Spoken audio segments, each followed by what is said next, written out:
just committed a little break-in robbery. Your Honor, your sentence is way too harsh, Nan. This is discrimination. Shut up!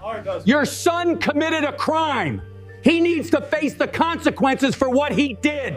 These two teenagers walked into the courtroom with smiles on their faces. They believed that as minors, they wouldn't be sentenced to prison. However, one statement from the judge wiped the smiles off their faces forever. At that time, the two teenagers broke into Mr. Nook's home, assaulted and threatened his family, forced them to withdraw cash from the ATM, stole electronics, and then drove off in the family's car, until they were arrested 3 days later and brought to court. They still wore smiles, showing no remorse. In court, the victim delivered a statement before sentencing, describing the unnecessary terror and trauma these two had inflicted on his family. After carefully listening to the suffering the victim had endured, the judge decided to sentence Adrian Anthony and Michael Pugh to 88 years in prison each. The defendants' mothers argued that the punishment was too harsh, saying their sons were still teenagers and had only stolen some money. However, the judge believed that if these teenagers weren't severely punished, juvenile crime in the future would become as common as eating hamburgers, and dismissed the defendants' mothers' protests. What do you think? Were these sentences too harsh? Share your thoughts in the comments.